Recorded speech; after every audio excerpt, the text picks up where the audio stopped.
Hi Oprah, this is David Hopkins in San Francisco, and I'm here to talk about a show for young people aged 15 to 35 who are doing extraordinary things in the world. We're tired of the fear-mongering on the news. We're tired of all the problems that we see. We're ready to take action, and that's what this show would be all about. I hope you take a look at this next clip, and we'll make a TV show together. Thanks. Talk to you soon.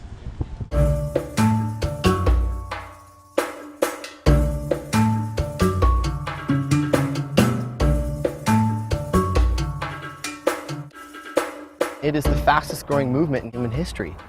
And the 80 million youth in the United States who are between the ages of 17 and 30 of the millennial generation are at the leading edge of that. It's the we generation. We are digitally connected. We are making all over the planet correspondences through emails, through internet, through video, through all these multimedia outlets, ways in which we are connecting to each other. 4 out of 5 youth are going to create jobs that didn't exist when they were being born.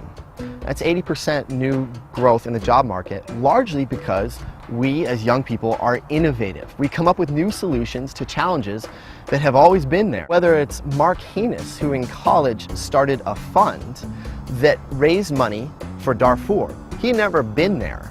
He just said, I'm going to do what I do best, which is write emails, send them to people in power and influence in Washington, the New York Times. You have Phoebe Coburn, a 12-year-old girl in Jackson Hole, Wyoming, who went with her father once to Nepal and saw that there were no books in the libraries. She went back to her community, wrote letters, collected books, and then sent 3,000 books to fill schools and libraries in Southeast Asia. It's incredible what some of these young people are doing. The average woman in rural Africa has to walk 3 miles a day to get anything close to clean water. Create a business to create pumps, and on top of it, they put a merry-go-round.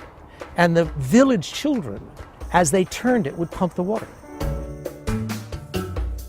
Desmond Tutu talks about this all the time.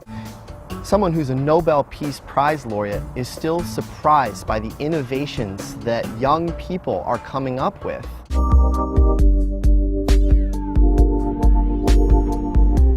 And I'm here with David Hopkins, who is the co-author of a great book called Tactics of Hope: How Social Entrepreneurs Are Changing the World. There's 2 examples from the book that are particularly significant. One is World of Good. World of Good has recently partnered with eBay to distribute goods that are made often by women in developing countries who aren't paid a fair wage for themselves or for their products that they make, and World of Good brings those products to Whole Foods and distribution stores in developed countries at a fair price and pays the workers a fair wage.